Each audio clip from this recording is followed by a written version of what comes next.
1996년 7월 한 숙련된 탐험가가 캘리포니아의 한 국립공원 산을 걷고 있었습니다. 산을 따라가던 중 그의 시선을 사로잡는 것이 있었습니다. 바로 바위 사이에 난 작은 틈. 그 깊이는 아래가 전혀 보이지 않을 정도였습니다. 호기심 많은 탐험가의 마음으로 그는 그 틈으로 내려가 보기로 결심했습니다. 하지만 단순한 탐험으로만 보였던 일은 순식간에 악몽으로 바뀌었습니다. 그를 이끌던 호기심이 이제는 그의 생명을 위협하기 시작했습니다. 그렇다면 과연 그는 그 아래에서 무엇을 발견했을까요? 그리고 무엇보다 무사히 나올 수 있었을까요? 오늘은 제 채널에서 이 이야기를 함께 파헤쳐 보겠습니다.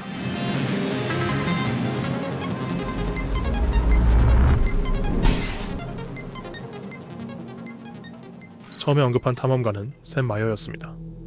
24세의 젊은 남성이었죠. 그는 요세미티 국립공원의 히든 폭포 근처에서 그저 평범하지 않은 바위 지형 하나 앞에서 멈춰 섰습니다. 이 지역은 독특한 바위 지형으로 유명합니다. 요세미티 계곡은 약 100만 년 전 빙하기 동안 거대한 빙하가 산에서 내려오며 유자형 계곡을 만들면서 형성되었습니다. 흥미로운 점은 공원 대부분의 지역이 자연보호구역으로 지정되어 있어 400종 이상의 동식물들에게 안전한 서식지를 제공한다는 것입니다. 샘은 세월에 의해 다듬어진 거대한 화강간 블록 아래에 서 있었습니다. 이 바위들은 자연스럽게 땅속으로 이어지는 틈을 만들어 놓았고 처음 봤을 때는 단순한 구멍처럼 보였습니다. 그러나 샘이 몰랐던 것은 겉으로 보기엔 아무 해가 없어 보이는 이 구멍이 사실은 다음 희생자를 기다리는 치명적인 함정을 숨기고 있다는 점이었습니다. 더욱 문제는 샘이 평범한 주말 등산객이 아니라는 것이었습니다. 그는 캘리포니아에서 수년간 험난한 등반을 경험하며 산의 복잡한 지형을 잘 알고 있었고 이런 활동이 가져오는 위험을 충분히 이해하고 있었습니다. 하지만 7월의 뜨거운 오후, 단순하고 사소한 실수가 모든 것을 바꾸고 평범한 산책을 순식간에 악몽으로 바꾸고 말았습니다. 그가 저지른 실수는 경험 많은 그에게는 결코 흔한 일이 아니었고 곧 그 이유를 알게 될 것입니다. 바위 사이의 그 틈은 마치 샘을 부르는 듯 했습니다. 위에서 내려다볼 때는 그렇게 깊지 않은 것처럼 보였고 최대 6m에서 9m 정도로 보였습니다. 샘은 등반용 밧줄과 하강에 필요한 기본 장비 그리고 충분한 경험까지 갖추고 있었습니다. 그러나 그는 중요한 한 가지를 잊고 있었습니다. 바로 다시 올라올 방법이 없었다는 점입니다. 미리 준비된 상승용 매듭도 없었고 백업 계획도 없었으며 주마조차 가지고 있지 않았습니다. 주마는 등반 장비 중 하나로 바로 이런 상황에서 사용하도록 설계된 장치입니다.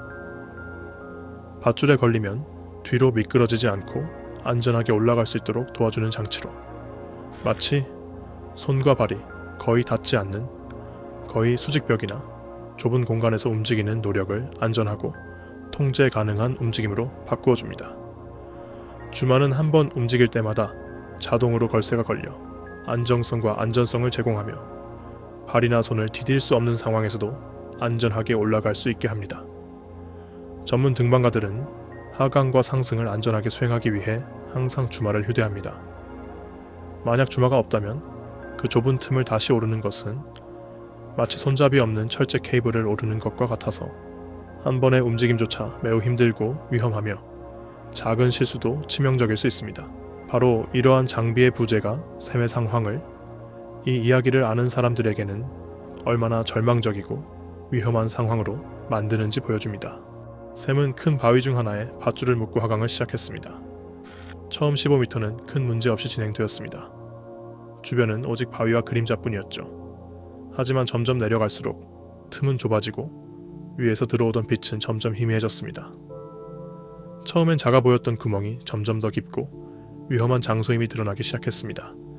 약 23m 지점에서 멈추는 것이 적절했습니다.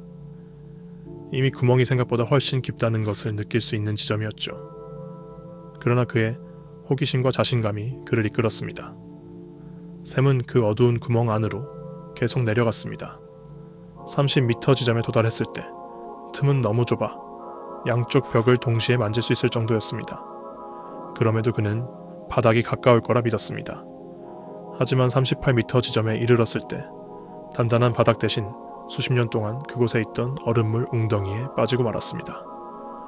차가움은 피부까지 아플 정도로 충격적이었고 마치 얼음물 수영장에 뛰어든 것 같은 느낌이었습니다. 한겨울 이른 아침에 수도꼭지를 틀어 얼음을 맞는 경험이 있다면 그 느낌이 어떤지 아실 겁니다. 바로 이 순간 처음의 작은 실수가 샘에게 되돌아오기 시작했습니다. 이제 샘은 완전히 갇힌 상태였습니다. 얼음물 위, 바로 위에 매달려 움직일 공간조차 없었고 조금만 움직여도 다시 차가운 물속으로 떨어질 위험이 있었습니다. 몸을 지탱하려고 할 때마다 그는 점점 더 젖을 뿐이었습니다. 이 순간 현실이 그의 눈앞에 다가왔습니다. 그는 거의 40m 깊이에 매달려 있었고 매끈한 화강간 벽으로 둘러싸여 있었으며 얼음처럼 차가운 물 위에 매달려 있었지만 탈출구는 전혀 없었습니다. 밧줄은 위쪽 어둡고 닿을 수 없는 구멍까지 이어져 있었지만 필요한 장비 없이는 접근할 수 없었습니다. 물의 온도는 아마 5도 정도 아니면 그보다 낮았을 것입니다. 좁은 틈에서 물에 젖은 채 몸을 말리거나 들 방법이 없는 상태는 즉시 저천증 위험을 초래했습니다.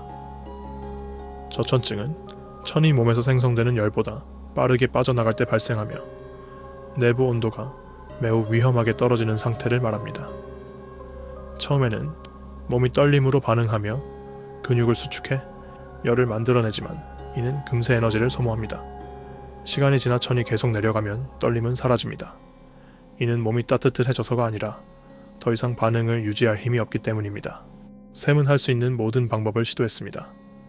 손만으로 밧줄을 타고 올라가 보았지만 팔이 금세 힘을 잃고 그는 다시 물속으로 떨어졌습니다. 벽을 발로 밀어 올라가려고도 했지만 화강감이 너무 매끄럽고 지지할 점이 전혀 없었습니다. 매번 미끄러질 때마다 그는 다시 얼음물 속으로 빠졌습니다.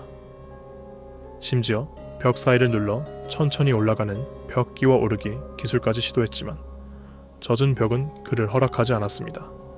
처음 몇 분 동안은 잠시 물 위에 있을 수 있었지만 점점 손이 미끄러지고 힘이 빠지면서 그는 얼음물 속으로 더 깊이 빠져들었습니다.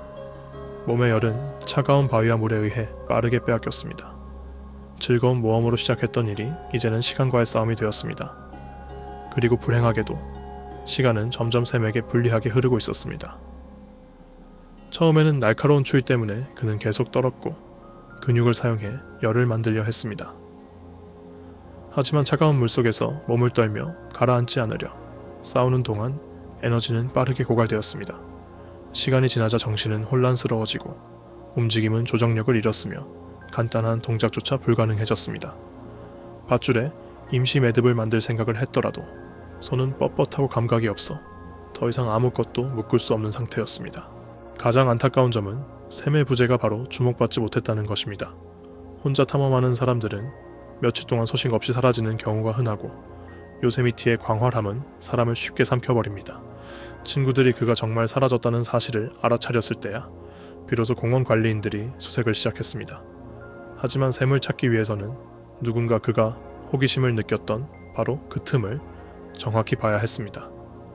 위에서 보면 아래에서 벌어지는 일을 알려주는 것은 아무것도 없었습니다. 소리도 없고 싸움 흔적도 없었습니다. 며칠간의 수색 끝에 관리인들은 마침내 그 바위 지형을 발견했습니다. 좁은 틈을 거의 지나칠 뻔했지만 한 관리인이 위에 남아있는 밧줄을 발견했습니다.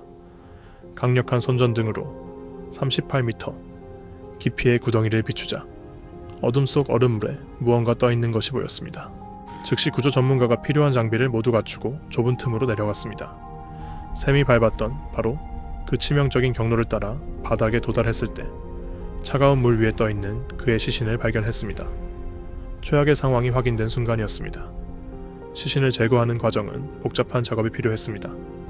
큰 화강간 블록에 여러 고정점을 설치하고 도르래와 윈치 시스템을 사용해 전문가와 시신을 구멍 밖으로 조심스럽게 끌어올렸습니다. 이 과정에는 수시간이 걸렸습니다. 샘이 몇 분 만에 내려간 경로를 되돌리기 위해 전체 팀이 엄청난 노력을 기울여야 했습니다. 그리고 이 모든 과정은 그가 혼자 그 구멍에서 탈출하는 것이 얼마나 불가능했는지를 증명했습니다. 샘은 매일 관광객들이 공원의 아름다움을 감상하며 지나가는 지점에서 50m도 차에 떨어지지 않은 곳에서 생을 마감했습니다. 지상에서는 가족들이 사진을 찍고 아이들이 뛰어놀고 있었습니다.